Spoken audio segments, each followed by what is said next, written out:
Corso and Catone. Listen, Mark, hold on. When I say, would you have caffeine today? What the hell is that up to?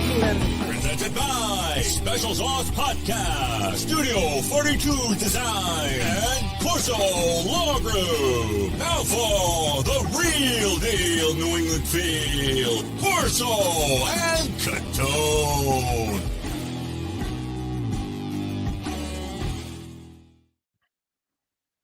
Welcome into Corso and Catone, the real deal New England feel. I'm Corso. Catone is here. Joe is back, Mark. Joe's with us in the booth. Welcome back, Joe. You know, he's hanging out with all the stars. Where was he? Miami. Where was he? Hollywood. Meanwhile, you're trying to run this thing. Thank you, Joe. Thank you. Well, we'll get to that in a few. We know who else is here with us. You're here with us, watching on YouTube, listening on iHeartRadio, Apple Podcast, or wherever you podcast. And make sure you give us a call and Heated Hotline, 855-313-PATS. Give us a call. Leave us a message. It's a message line, so leave us a message 24/7. Have a take. Joe's going to pick. There's been some good ones. There have been some ones we can't play. Try to keep it clean so we can play yours. Let it be yours. So 855-313-7287. Hey, you got a good one today. Coffee is for closers. Coffee's for closers is the theme today. Joe came up with that, and so Joe, what do we think? I mean, I think I know. We're going to get the Bruins to talk about closing, but it's that's interesting. That's it. You know, I think David Mamet wrote it best. Coffee is for closers. You got to close. You got to win. You got to come home with the cup. That's it. Bottom line, we're New Englanders. Get home with the Stanley Cup. I mean, come on. You're a first seed. Come on. Never mind a first seed. The best record in ever going into the playoffs in the history of the sport. Well, we're going to get into all that and B's and C's. Like I said, can't close. And, of course, stick around for Catone's comments. You don't want to miss that. And in Pat's preview, where are we now? We're gonna recap the rest of the draft. We did the first half last week. We're going to do the second half. Yeah, see, here he is. All right. Wait, listen, they're in rare form today, both Joe and Mark. And we're going to get to some Yankees versus Red Sox, all that. So I'm not even going to ask them how they're doing because we can see how they're doing. They're in rare form. So, Joe, let's get the B's and C's, and let's do that now.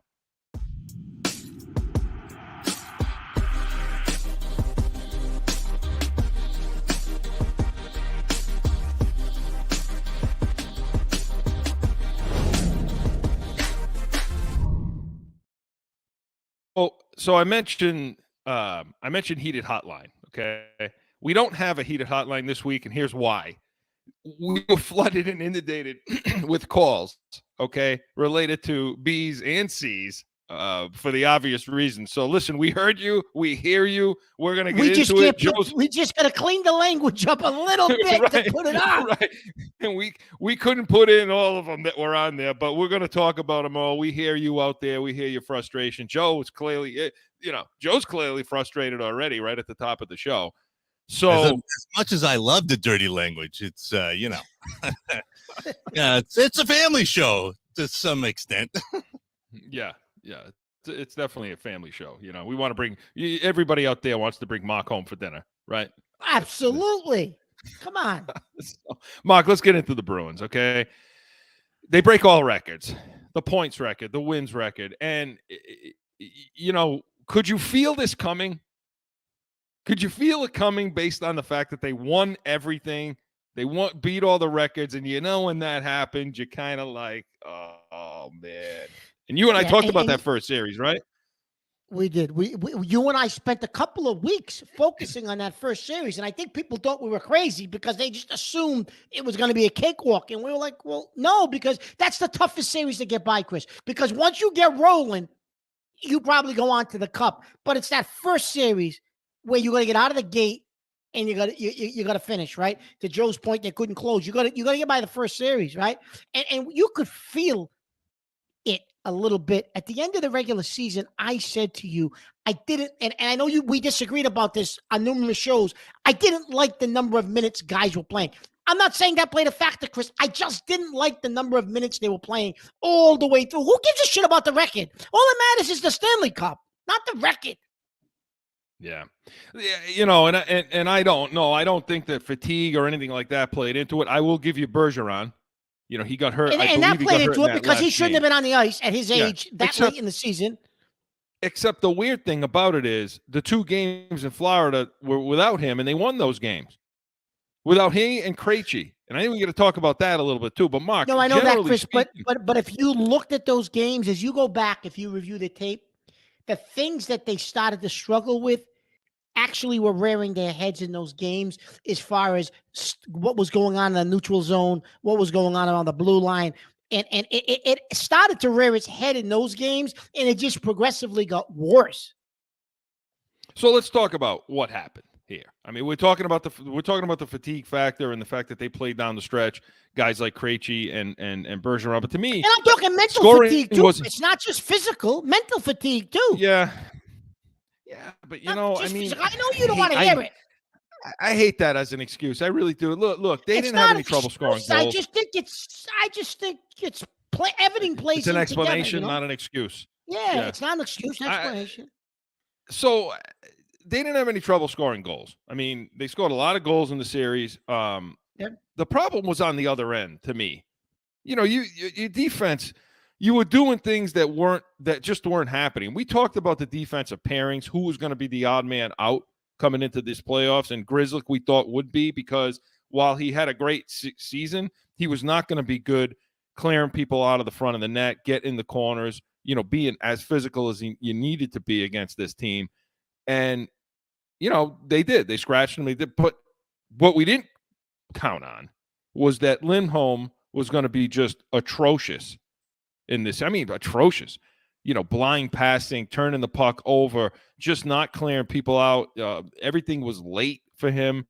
Carlo wasn't that great. Grzelcyk we just talked about. And even McAvoy, towards this end of that series, committing that critical mistake with 59 seconds left in Game 7, where they gave up the goal, where they had the lead and then gave up the goal. So, and then the forwards and the centers not getting back, So, Mark, I mean, is it just strictly the defenseman, or was it as a whole, was it defense? What'd you see here? I think it was as a whole, Chris. I think, it was the defenseman, but I think as a whole, Chris, they just weren't as crisp and clean as they were. You're right. They weren't going into corners. They weren't digging pucks out. And what they were doing in front of the net, Chris, you brought in, listen, the GM, Sweeney, he went all in, Chris. He brings in the bodies. He brings in the guys that we figured would be the guys that could push people out in front of the net in the playoffs. These were the guys that were going to do the dirty work in the playoffs to lead you to the cup. And they get in, and it didn't happen, Chris. We were in shock. The number of guys in front of that net that we couldn't push off, push out of there was amazing, because that's why they scored so many goals, Florida. I mean, people can talk about Omar all they want, Chris. A lot of those goals, what was he supposed to do? I mean, you can't put it on him. Yeah. No, I don't. And I thought that he did let up a couple of soft ones, but Chris, defensively, it was just traffic in front of that net. Yeah. From Game 3 to Game 7. That's it was sloppy. It is. And I'm with you on the goalies. If Olmark was dealing with something, and clearly he was, and I was hearing that, then maybe go to Swayman sooner. Maybe platoon them like they did all season long. And we didn't like the platoon idea in the playoffs. We were on record saying that, because we felt that, when a goalie gets hot, for all the reasons we talked about, when a goalie gets hot, you want to ride him and so on. But nobody ever really got hot here. Although I will say, in the first several games, the goalies did keep him in those games. I mean, even game 3 and 4 in Florida, they still were playing sloppy. They were still playing sloppy defense. I was happy with Coyle and Zacha in replacing Bergeron and Krejci. Very happy with them. Those are 2 guys you got to keep on this team, because they're the future. So but the goalies kind of stood on their head and kept them in this game. So no, I don't put it on the goalies, but I'm with you. And then to Tkachuk, who he's their resident jerk. Okay, let me let me ask you a question, Chris.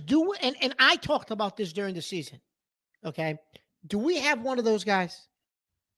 Well, we brought on Bertuzzi, we brought on Hathaway, and those are but those they guys. weren't. But they were supposed to be. Hathaway was supposed to be, but he wasn't. Well, they have right? him on the fourth line. He's the problem is Kachuk is a real good good player on top of being the jerk. Yeah. But here's the thing: Yeah. they let that guy get away with whatever he wanted. I mean, he's down Yeah, in the they did. corners in his in the Florida's offensive zone, and he's just freely doing what he wants behind the net, down in the corner, getting pucks out in front of the net, and nobody's in there challenging him. So hitting why him. didn't somebody? So that's couldn't- my thing, Chris. When I said, "Do we have one of those guys?" Why didn't somebody go in there and bang him and throw the gloves down and fight him? Like push him around. Well, every time he had the puck, whack him, force him to throw the gloves down and get into a fight. Do something, Almach- get dirty with them. They didn't do Almach was anything. the only one willing to do it, Mark. Exactly, He's the only one Chris. willing to do it. So I mean, come yeah, on. no, it was again forwards, everyone very sloppy, very poor play. Everybody saw it, and so now moving forward, because we don't know what Bergeron. It certainly looked like Bergeron's done. It certainly looked like he was giving his little farewell. And I'm hearing a lot this week. Well, what do you do now? Because they went all in. You can't blame management for this. No. They went all in and they failed. They went all in and they failed. So to me, you don't need a 1 and a 1A for goalies because You clearly the records don't matter. I mean, Florida now is rolling through the second round too. So Well, you know, Florida, you can- Chris, was a team, and we talked about this, you and I, before the playoffs started. If a team gets hot and rolling, right, and Florida caught fire in that series against us, you said in Game 6, Chris, you said, we're losing the series. We're not winning this thing. You could tell just by the momentum and the body language on the bench, the whole thing. You could just tell, Chris, that it totally flipped a goal. It was like, it seemed like they were the ones that were in the lead because the body language on the Bruins just never matched the energy and the mental makeup. I mean, after Game 5, Chris, Kachuk says in the locker room, take a look around, We'll be boys. back. We'll be back for Game 7. Who says that? Right? Yeah, I know. They just had that bravado. Like they knew they had it. They knew they had something. They knew the Bruins were on their heels. We're talking about the defense and the play. What about the coach, Chris? Was it They his weren't ready to play. responsibility? Was it his responsibility to do something there? In Game 7, they interviewed him in between one of the periods, and he says, "Yeah, we're off a little slow. We should, we're a little." It was almost like he was saying we're a little overwhelmed, like we're by the moment. What? Are you kidding me? Really? They weren't ready to play. The bottom No. line is they weren't ready to play. And if you're going to be a player's coach, that's a fear at times. They weren't ready to Yeah. play. So I'm not They sure. weren't I ready to mean, play. Cassidy's in the second round with Vegas. Yeah. And Montgomery is sitting home with the record. Yep. So Yeah. moving on, we'll see what happens. I mean, to me, they got to move on, from Krejci. They got to move on from Hall. They got to move on from Lindholm. They got to move on from Grzelcyk. I mean, these are the changes that have to be made. I don't think you got to strip it down. I don't know. So No. we'll see what happens with Bergeron. If he wants to continue, let him. That's fine. If he wants to, But- let him. Yeah. Those other guys. And a goalie, we don't need a 1 and a 1A. So No. if you Well, can I think trade one of those Swayman's guys, a free agent. I think isn't Swayman a free agent? I think he's got a year or so left. So, I mean, if you Well, can then trade one of these guys and get some Trade him. capital because they gave up everything, you don't Yeah, trade need a him. 1 and a 1A. So No. we'll see what the Bruins do now in the offseason. It's going to be very interesting for Sweeney, and we don't blame him at all, as Mark said. And Mark, moving to the other side, the other tenant in that building, and that seems to have been a house of horrors, the Garden, lately for these teams. Yeah, My God. Yeah, it has been. So talking about the Celtics now, we were coming in ready to just rip them apart today. Now they won last night, Yeah. and they won by 12. The game before that, they won by 30, whatever it was. And Tatum did a little better. I mean, we're going to talk about him about closing. So let's just get into Tatum right now. Talk about what you've seen in the series so far. Couple of things, Chris. First, defensively, this team does not bring this. I mean, don't get me wrong. They won by 30 the other night. I get it. They made a few stops last night, but they still, Chris, don't seem to have the intensity on defense that they had last year under Udoka. They give up, even games they're winning, they're giving up points. They're giving up a lot of points. They didn't last night, but they just don't have, it doesn't seem to me, Chris, that they have that intensity on defense. They do in spurts, but not like they did with Udoka. And I think that's what helped carry the Celtics last year to the finals, was that defensive intensity. And listen, Milwaukee's is gone. They, whatever. So maybe you don't need to do, maybe there's not a team in the East that'll make you have to do that to get to the final. Maybe not when you look at what's left in the Eastern Conference. But that's one. Two, we've been dogging Tatum. You're right. But finally, last night, fourth quarter, they need Brown's on the bench, foul trouble. They needed Tatum to be a star. And he took control of 4 possessions in a row.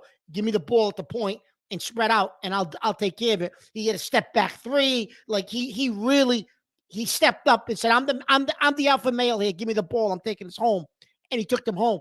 And again, Chris, guys, a guy like who's a free agent at the end of the year, and I don't think they're going to sign him. I know you're not a fan of him, but the kid, the other Williams, not Robert Williams, Grant other Williams played a unsung game yesterday, Chris. He did all the dirty work that the Celtics usually don't do with Embiid. He was in there kicking, crawling, elbowing, doing whatever he had to do to put a body between him and the rim, even though he was outweighed, outmuscled, sized, everything. The kid played a hell of a game, and Brogdon always shows up and smart. But I give the other Williams a lot of credit, Chris. He played his ass off last night. He's may not show up in the box score. He's one of the MVPs of the series right now, Grant Williams, because of what he's doing on Embiid. I mean, look at the size disparity there between those two. Oh my God, and Grant Williams is doing anything he can do. Like you say, everything Mark said is accurate. He got his face stepped on by Embiid last night, and he still came back in the game. You know who he reminds me of in this series? The guy you can't stand from Golden State. He reminds me of Green. Draymond Green. That's what Draymond Green does. He does everything he can do to push you to victory, right? Talking about Tatum for a second. Yes, he closed last night. I don't know if it's enough for me. Yeah. I don't know if that's enough for me right now to go away from my take. Listen, shut up. Some love. I don't know if that's enough for me to get away from my take on him, because here's the thing, okay? I don't think he's a closer. Other than before last night, okay? When is the last time? And hear me out on this, okay? I don't think, first of all, everybody all week has been talking about his attitude, like how he is, how his mental makeup's built. Okay, I get all that, and then you need that dog in you, and so on. But when I look at just how he plays, and when is the last time you saw they're down, they're tied, they're down 1, they're down 2, something like that. He gets the ball, he has the ball in his hands, and he converts. He makes it happen. I don't remember the last time I've seen that happen. We blame the coach. Not in the playoffs. Not in the playoffs, Chris, I haven't. No. In the season, too. We blame the coach. He's walking the ball up. There's not a set play. Why didn't he call a timeout? All of these things. But Jordan, just take the guys today. LeBron, Curry, Giannis. These guys, you fear them. You if they get the ball in their hand with seconds left and they need the bucket, you fear that's it. They're going to get that. I don't fear Tatum that way, and I don't think anybody in the league fears Tatum that way. The best play he's ever made to me at the last second of a game to win it was against Brooklyn last year in the first series, where he made that pass to Smart, and Smart made the layup to win the game with no time left on the clock. I just don't think he could close it, and I think that's what Jaylen Brown's pissed off at too, Mark. Give me the ball then. Give me the ball, because this guy can't finish. No, Chris, we've talked about that. And listen, that's a good take. It's a justifiable take. He closed last night. That's once. Okay, let's see if he can consistently close. You're right, Chris. He hasn't shown he can. And the other thing I want to touch on before we I know we're going to go to another a break, Chris, is the coach. So the other night, they win game 2, they lose game 1. How you let Harden score 45 points with Embiid's not on the floor? I don't know. That was appalling, game 1, allowing him to score 45 points. But then game 2, they win. At the end of the press conference, he says, as he's walking away, well, no one's going to ask me about our adjustments, huh? Like, he's got chip on his shoulder. I don't know. And then after the end of game 3, he walks away from the mic and says something like, "Yeah, I'm just a bad coach." Well, he I thought don't he know was what off his- the Zoom call. He thought the Zoom call ended. Gary Washburn was asking him questions, and he thought the Zoom call was over, and he said, "I'm the worst coach ever." You know, I don't know what his issue is, but he's gonna have to grow some thick skin, Chris. You're the coach of the Boston Celtics. You're gonna have to grow some thick skin. You're gonna have to man up. Listen, there's been some questionable coaching strategies and decisions down the stretch of the season and in the playoffs so far. You got to man up and own it. Don't you can't get the chip. You don't have the resume yet to pull a Bill Belichick at the podium. When you win 6 championships, you can be a jerk and say no, and grunt. Yeah. He can't do that right now, Chris. He can't grunt at the microphone. You know what I mean? Yeah, I mean, I don't have a problem so much with him being pissed off and saying, "Yeah, we're pissed." Yeah, no, yeah. Because eventually it will serve him well as he gets further into his career. But that's to Mark's point. That's to Mark's point. Yeah. That you haven't earned that yet and all that. But it's on the court stuff. Look, it's not rocket science against Mark. I will argue to you real quick that. And just give me a comment on this. I'll argue to you that when Embiid's on the court, that's a better matchup for the Celtics because Embiid is never going to come out and guard the 3-point line. He's never going to come out and do it. So if Horford can make his threes or even take Horford off and put some shooters on like Hauser, okay, if you have a guy on the perimeter, because they're not going to put a good defender on Hauser. So, I mean, if Embiid is not going to come up to the 3-point line, that's a bad matchup for him. When he goes off the court, you can't drive the lane. I will give Mazzulla credit. They were driving the lane, but Embiid had 3 blocks in a row. He calls a timeout. Now, all of a sudden, they're taking more 3-pointers from the perimeter, and that's when they built a huge lead in game 2. So, isn't that not rocket science, is it? No, it's not rocket science. It really isn't. And that's why, Chris, what you just described is why we did very well against Philadelphia during the course of the regular season, because of what you just described is typically what would happen, right? So it's going to be interesting to see. Listen, before the series started, you said 5 games. I said 5 games. They win tomorrow. It probably will end in 5. And so our prediction is still there. Yeah. So we'll see what happens. They're up 2-1 in the series. They play tomorrow in the second game in Philadelphia. So we'll see what happens. B's and C's was presented by Special Sauce Podcast. What's your special sauce? SpecialSaucePodcast.com. Mark, you ready? Are you ready? I'm always ready. What kind of a question is that? Catone's comments is next.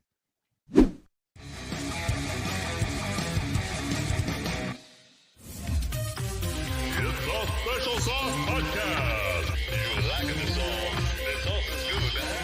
Business startups, finance, train them, trust them, and let them lead. With your host, Marcus Arias. Tune in to Special Sauce Podcast, wherever you podcast. What's your special sauce? Time for Catone's Comments!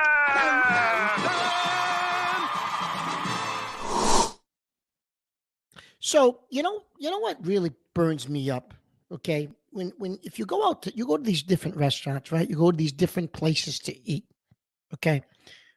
I'll use a couple of examples. You order a hamburger, okay? You just want a good, juicy hamburger, okay? That's what I want. I want a good hamburger, good meat, juicy.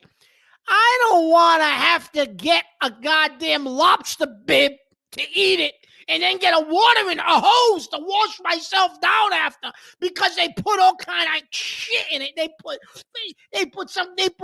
mayonnaise, sauce, a soaking, dripping tomato. Listen. If I wanted to have to clean up with a hose, all right, I that's not what I would order. If I wanted all of that, I'd order a salad. That's what that is. It's a salad. I don't want a salad in a bun with a piece of meat. I want a hamburger. That's all I want. Very simple. That difficult to do. Then you order ribs, right? And they usually put the nice rub on the ribs, right? And then they bring you the different whatever type of sauce you want. They put it on the side a lot of times, and you can pour it on the rub, and oh, it's good, right? No, you go to these places and they drench it. They drench it in the sauce. Now you got it dripping off your chin. You look like an animal. It's all over you. You're gonna go hose off in the bathroom. Somebody go home and take a shower. It's all over you. I got it on my wife. I got it on the table. I got it everywhere. But that's not what I ordered. I didn't order it saturated in oil and juice. That's not what I ordered. I ordered ribs with a nice rub. Give me the sauce on the side. Very simple. Simple to do. I don't understand it. Then you order something. Maybe you go somewhere. You order veal. You order something. And they put so much gravy. I'm sorry, sauce. People may not know what gravy is. Sauce, red sauce on top of it. I gotta get a cup. I gotta get the cup and drain it because you can't even see the dish. Never mind the veal. Like who is cooking at these places? I don't. Maybe it's because of COVID. Maybe they lost their chefs. I don't know who's cooking at these places. You know what? I told my wife I'm not leaving the house. Let me stay home. I'll cook for myself. I get a bottle of wine, bourbon. Leave me alone. That's it. I don't go anywhere. Okay. So, Joe, let's review. Let's review. let's review. First of all, Mark, normal people, okay? Normal people are able to. I'm not normal. Yeah. So he's so wound up, his mic is cutting out all left and right over here. You know, normal people are able to maneuver these situations. In the restaurant with the hamburger and the ribs. And what do you expect with the ribs? What do you want? Like a dry rub? You want just like nothing on them? They're ribs, Mark. They're finger food. What the hell do you think's going to happen? Yeah, but they shouldn't be, Chris, dripping with this. That's not what a good barbecue is. Joe, they should be dripping, no? I don't know. I do agree with you. Like, holding yourself down, though. He's right with that, sloppy. A lot of things. I don't care. I don't care what people think. I want to have it all over my face like a friggin' animal. Like, and you know what, Mark? If it makes people stay further away from you, then isn't that better? Well, that part of it's not bad. Killing two birds with one stone. Chris, you gotta get a cup. You order to an Italian restaurant. You gotta get a cup to take out the great. Oh well, there's no reason for that. They're trying to mask how bad the chef is. This is why. Yeah, come on. You think any of these guys are like Miguel from the Grotto? No. Hey, forget now we're showing our age. The Blue Grotto. No. So yeah, I mean, Mark, look, Joe's brother was the singing valet. That's at the Grotto. That's right. I will tell you this. It's funny. You bring up the burger, and it just reminds me, my grandfather, right? We would go to, and I'll tell you, we would go to a restaurant, and he would do it every single time. And my grandmother, both of their souls, she would say to him, "Don't order it, Red. Don't order the hamburger. You get mad every time. I'm telling you, don't order it." So he orders the hamburger, and it comes there, and everything's falling out, and he's pissed off. He just throws it down. He's like, "I'm not eating this." And what does she do? What does she say to him when he throws it down and gets pissed? What does she say? I told you so. I tell you not to order it. I'm looking at her like this is the wrong thing to say. But the same thing used to happen to him, Mark. Same thing with that. So that's funny, Mark. I think a lot of people would. Yeah, I think a lot of people would agree with you, though. About how messy it is. So don't order ribs anymore. Don't order a hamburger. I'm staying home. I'm simple.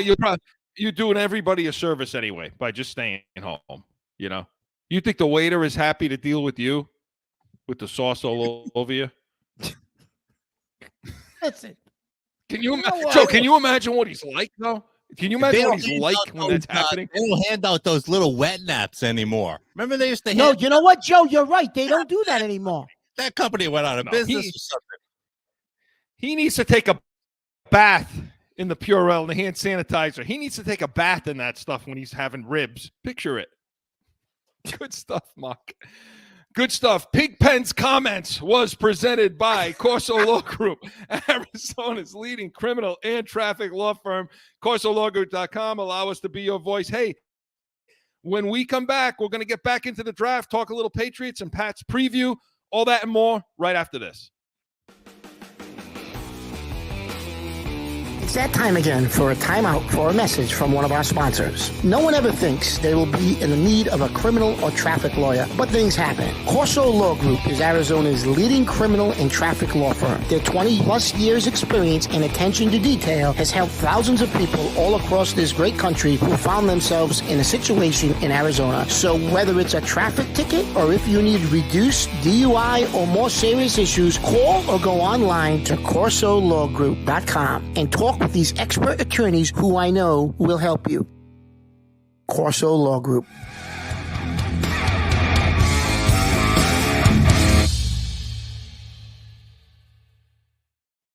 Back in with more Corso and Catone, the real deal, New England feel. And listen, draft is over. We're recapping. We're thinking we have a lot of time now to think about it, Mark, and we got to see if our take is any different this week than it was last week. Let's do it in Pat's preview, Joe, and let's do it now.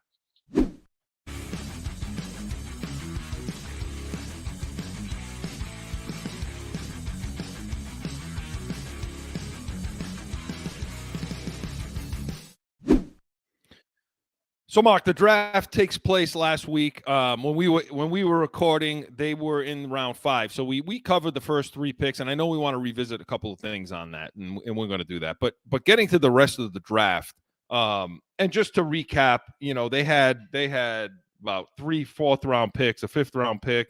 They had 4, 6, and a 7. So I mean, we're not going to get into all of them. They took a lot of guards, generally speaking. They didn't take a tackle. But they took a lot of interior alignment, center, guard, these kinds of things. Took a couple of corners at the end, which, by the way, I think that one from Jackson State, Bolden, is going to be – I think he's going to be a good corner. You learned from Dion, so we'll see. But but there's a couple of picks that we want to talk about, and I know that one of them is going to be Butte, the wide receiver in round 6. They got him from LSU, and I want you to break him down. As well as Demario Douglas, the wide receiver in round 6 from Liberty. And then we can talk about Bolden a little bit I too. just want to give you and I a shout out because people were scratching their heads with those two when those 2 guys were called. I had Butte on my list, on my sheet. I said on the show, 5th, 6th round. Well, yeah, talk about him. Break him down. Right. And I said the kid coming out of high school, freshman year at LSU.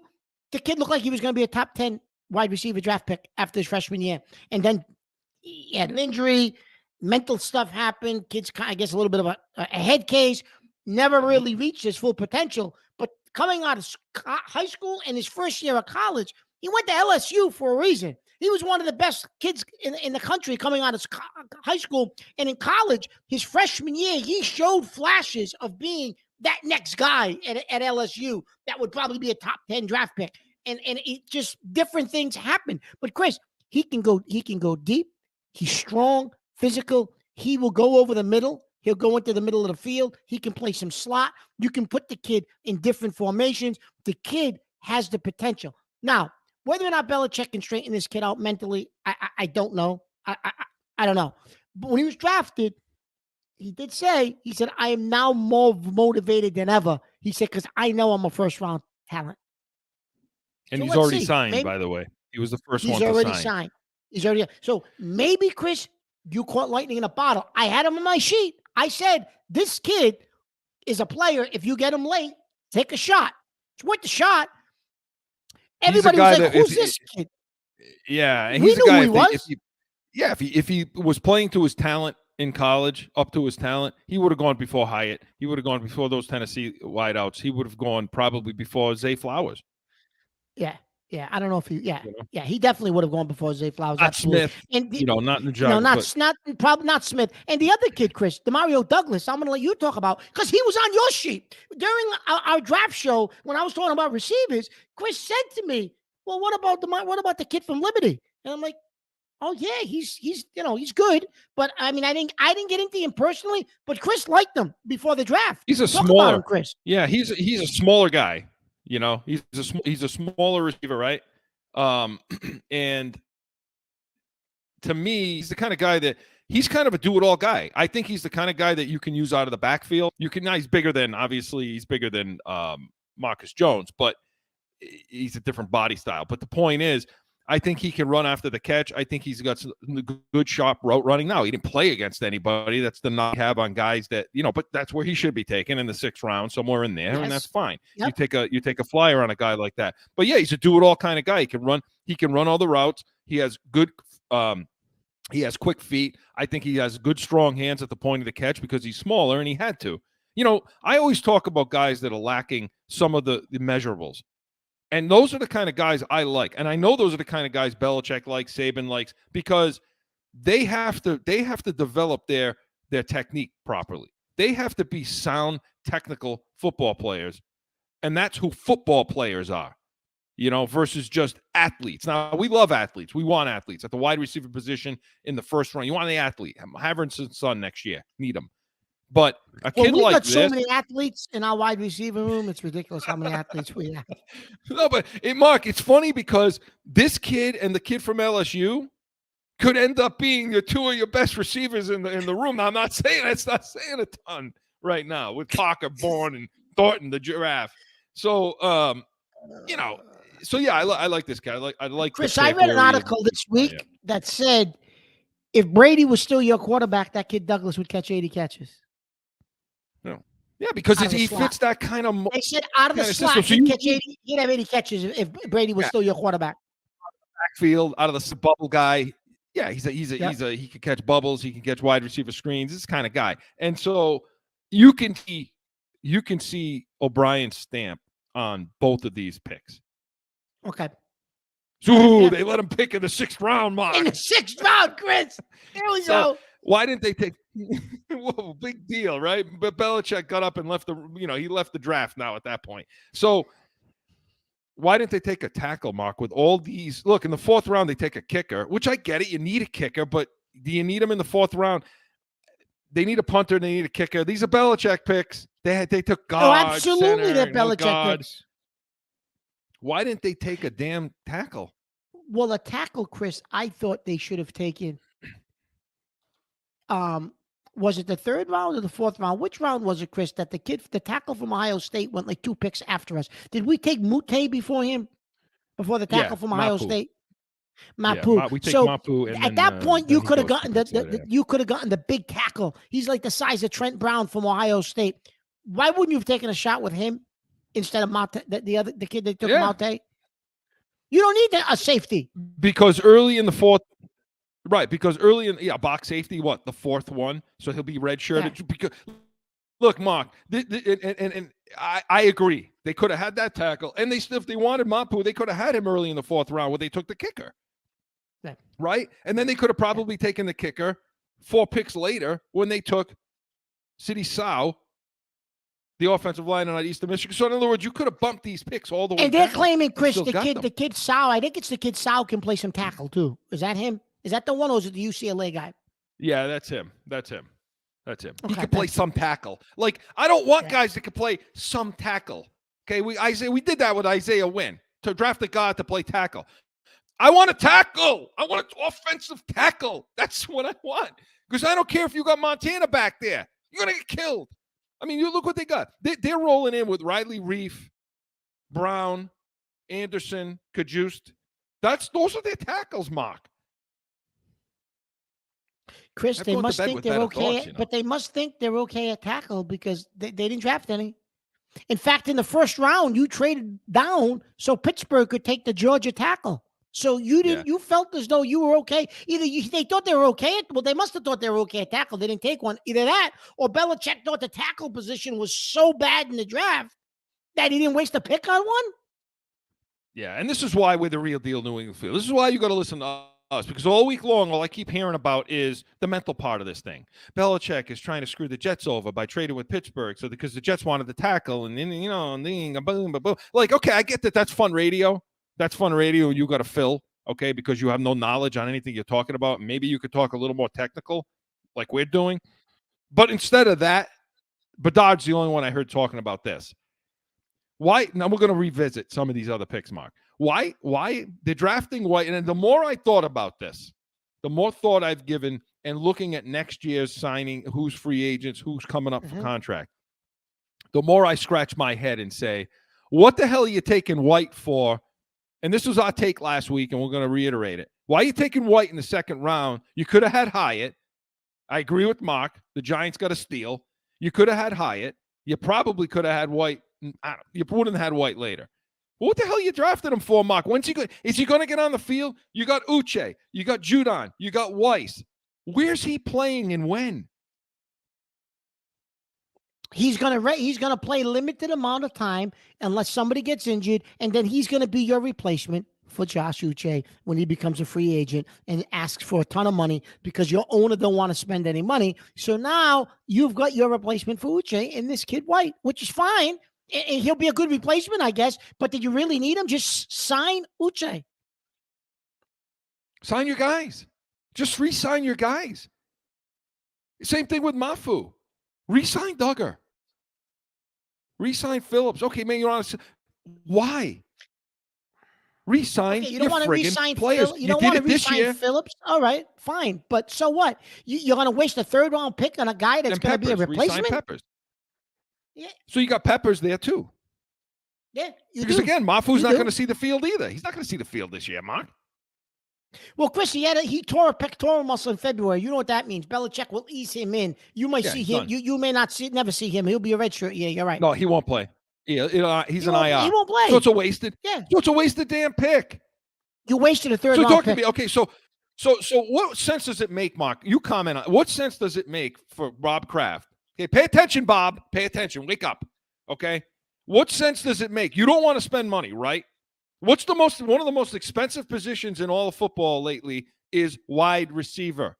So you don't want to spend a lot of money. So why not take Hyatt and you got him on a rookie contract now? He's every bit as good as probably some of the free going to be showing next season, right? And then pay Uche because it's going to be a lot less money to pay Uche. Am I stupid or is that not, sound? Listen, makes perfect sense to me, Chris. Listen, you were talking to me the other night about this. You said, Mark, the three big money positions in the NFL are tackle, corner, receiver. You just drafted a corner in the first round. Besides quarterback, yeah. Mm-hmm. Besides quarterback, obviously quarterback, yes. But we're okay at quarterback for now. So they take the corner in the first round. Okay, fine. Second round, you could have taken Jalen Hyatt. That takes care of two of the three big money positions. You're all set now. You are rookies. You don't go to spend money for a while. Now, you should have taken a tackle in the third round. You could have taken the kid from Ohio State in the third round. And maybe year two, he's your starting left tackle. Now you've taken care of all three big money positions with rookie contracts, right, Chris? Now you could sign Uche. You could sign Duggar. Decide what you want to do with Judon.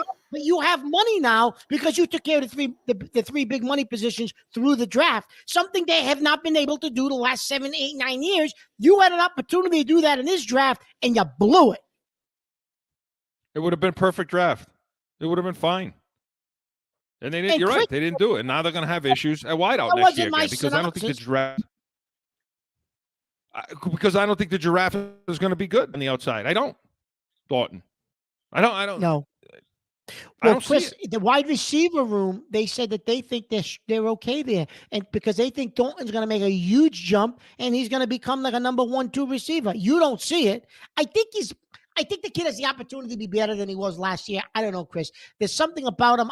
Coming out of the draft, I told you this kid could turn into something. You don't see it. Okay, so if you're right, they really have a problem in that wide receiver room. Because in my opinion, Chris, unless Butte catches lightning. Yeah, the more I look at that wide receiver room, Chris, everybody keeps talking about Bourne. Oh, Bourne's going to do it this year. Listen, I think Kendrick Bourne's just one of those guys, Chris, right, that he scratches his potential in the surface of his potential, and he teases you. He teases you with the fact that he could be a 70, 80 reception type of a guy.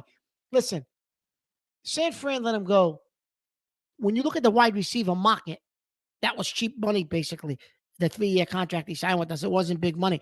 Because I think they saw that too. that he's not ever going to be one of those guys. He's going to tease you. And I think Belichick sees it. That's why he got in the doghouse last year, because I think he teases you. I don't think he's that guy. So now your room is really in trouble. If him and Thornton aren't what they think they are, what the hell do you – Mike Gesicki, what do they think he's that – he's going to make that much of a difference in the room? One guy, a tight end? He'll help. He'll help down the middle in the seam, in the red zone. He'll help. Don't get me wrong, Chris. But if those two guys are what you and I think they are, Thornton and Bourne, what the hell do you got in that room? I know. And I wanted to talk. You said we're okay at quarterback, and I wanted to go to the Joe. We're out of time in the segment, but they're the tiers of quarterback we wanted to get into, and New England's trying to do what San Fran did.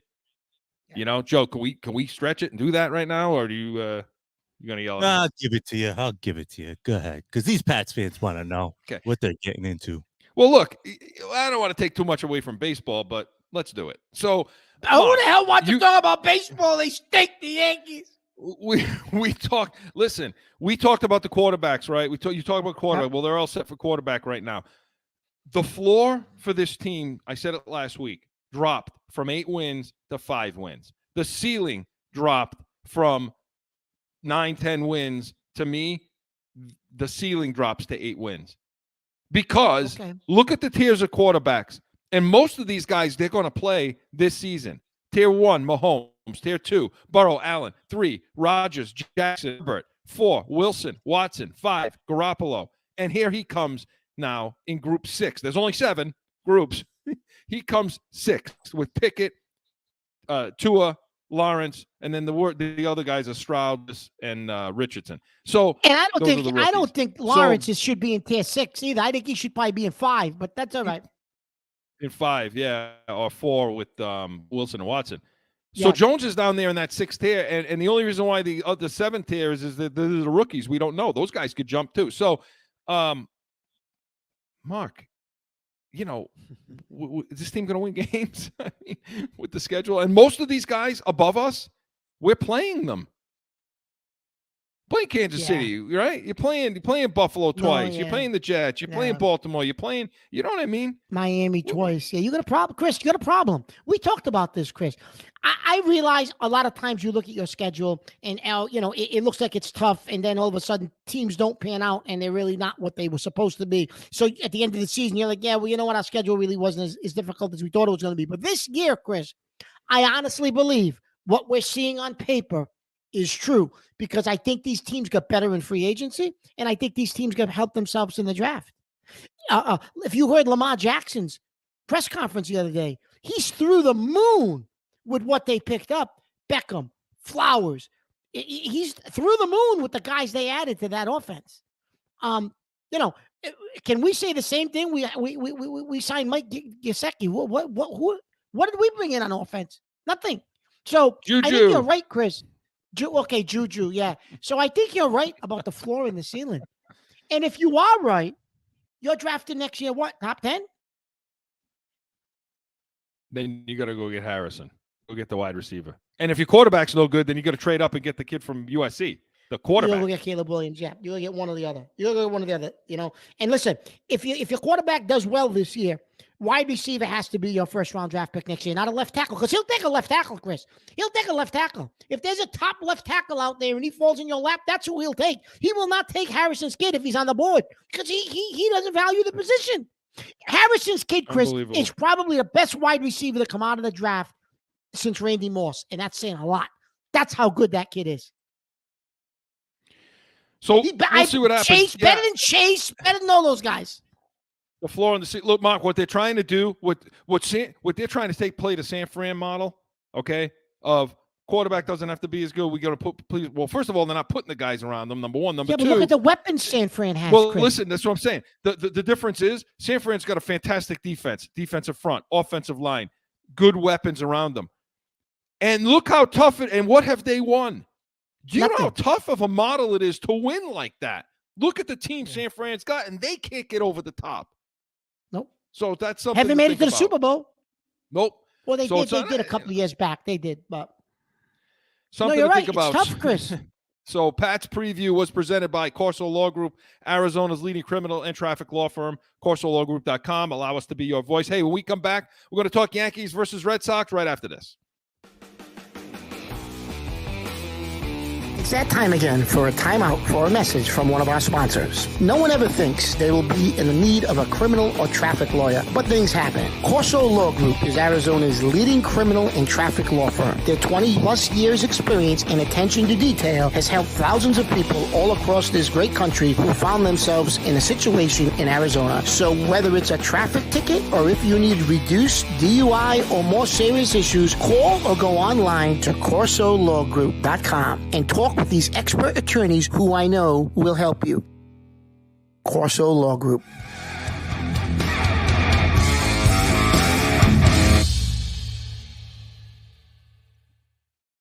Back in with more Corso and Catone, the real deal, New England feel. All right, Mark, in the 7 minutes that we have left, okay, I want to talk Yankees versus Red Sox. Joel, let's have it.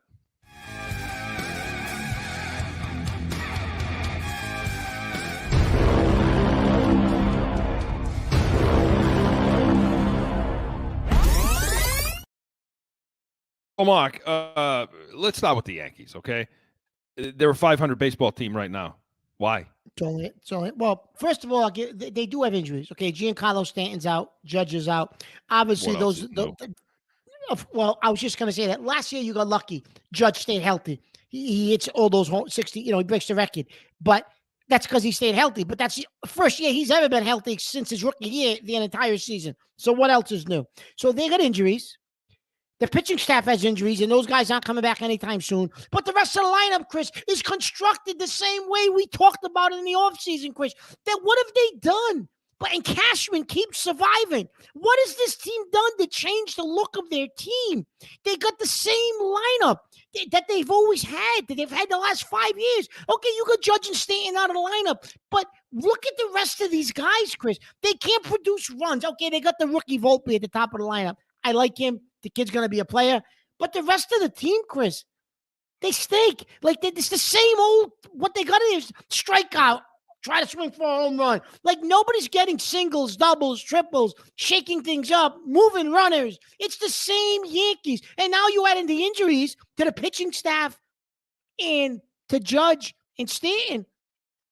I don't know if Boone survives, Chris, because this team is going to, unless I'm seeing something, this team's going to struggle all year because I don't think that by the time some of their starting pitching, Chris, isn't coming back to June, July, they're going to struggle. They're going to be a 500 team for a while, I think. They're not adapting. They didn't adapt with their lineup to the rule change. No. Look, what the rule changes did is create real baseball again. Manufacture runs. Hit and run. I saw a hit and run the other day. I was like, what is this? They're moving runners again. The small ball. That's all part of the game because the shift is gone. The rule changes are there. The bags are bigger. You can steal bags. And the Yankees didn't adjust. That's a general manager issue. That's a manager issue, period. Mark's right. They didn't adjust, and that's a problem. And, Chris, you know what? They got young guys in the minor leagues, and I'm so sick of the Yankees. They got these guys in the minor leagues, these younger guys. They a year or two, they're going to be here. They're going to be here. Listen, screw it. Bring them up. Who cares if you don't make the playoffs? Maybe you win 50, 60 games this year. Bring them up. Let them get experience at the major league level. You got to get this young blood involved. You know what I mean? Guys how in the world is Donaldson still on the roster? Eat the contract and get rid of him. Bring up some young guy. Hicks is still on the team. Get rid of him. Come on. What are these guys? What are you doing with this? They had a guy, Calhoun, in the lineup the other day. I wouldn't give you 2 cents and a cup of coffee for him. How the hell is he on a major league roster? I understand you have injuries. Bring up one of the young kids. Are you kidding me? Yeah. Because coffee's for closers, and he's not one of them. So, Mark, flipping to the other side, the Red Sox, hey, that's a team that's surging right now. That's a team that's surging. They are doing some of the little things. The 12, they were as of the third, they were 12-6 in those 18 games, and I think they won again. So, timely hitting, late game wins, some of the younger guys. What do you see quickly? Chris, they're doing things you just talked about. they're hitting, they're putting the ball in play, they're moving runners along, and they're getting timely home runs from guys like Devers. Verdugo is like leading the league in hits, right? They're getting contributions, Chris, from different guys, and they're getting there's one or two guys that they have that potentially are stars. Like Devers is a star. He's producing. He's got like 12 home runs, Chris, right? So we're missing that in the middle of our lineup. The thing that's supposed to be hurting them is pitching. They really, and I still think that'll end up being their Achilles heel. But Jesus Christ, Chris, they're scoring 8 and 9 runs a game, so it don't matter. Their ERA is like 4-5 on that pitching staff, but they're winning 12-4, 12-5, 10-4, 10-5. Like they just are scoring so many runs. People are forgetting the pitching's really still not that good. Eventually, you're not going to continue to score that many runs, and they'll come back to reality. But right now, they're playing baseball, Chris, that the Yankees don't even have the roster to play, and they're winning. Is Bloom's plan Chris, working? I was just going to say, won't we look like fools Bloom's plan if this working? continues? I don't know. But is Bloom's plan working, Mark? On May 6th, whatever the date is today, May 7th, it's working. Talk to me in June 7th. Well, he said it was a 5-year plan, and are they starting to become the Rays? Right? Maybe. Listen, you and I laughed in the offseason at them. We thought they were a comedy show, right? But Jesus Christ, yeah, right? I don't know. Both of us had them at both of them sat at a little over 500 for the 80 wins. Maybe that was all we had. That was all wins. That's what we had them. That was our ceiling for them. We'll see. I mean, they're playing over 500 baseball right now, but they can come back to reality. The Rays, though, Chris, that team that was built there by Bloom has continued that same philosophy. They're surging. They got the best record in Major League Baseball right now. So I don't know. Maybe so we'll see what happens. We're going to track it. We're going to see what happens and track it all season long. Coffee is for closers. The Glenn Ross quote, Joe. We get it. We understand. The people out there are sharp. They understand your reference, right? Our Joseph? fans know this. Our fans know this stuff. I don't know any of this, but the fans seem to know it. What are you? You're watching 1968 Batman shows on TV at night. Drew, those and are great. Those Yeah. are so great. Batgirl's on the. I'm up to where Batgirl is now. I like those shows. He likes Batgirl. He likes Batgirl. What up? That's nice. Corso and Catone was presented by Special Sauce Podcast. What's your special sauce?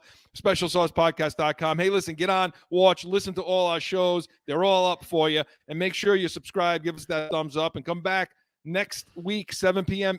Eastern. We're going to be talking more Celtics playoffs, Catone's comments, Major League Baseball, anything you want to bring to the table. Give us a call and heated hotline. We are Corso and Catone, the real deal, New England feel. See you next Saturday. Find Corso and Catone on iHeartRadio, iTunes, or wherever you podcast. And subscribe to the YouTube channel, Corso and Catone, and catch the chaos at 7 p.m. on Saturday.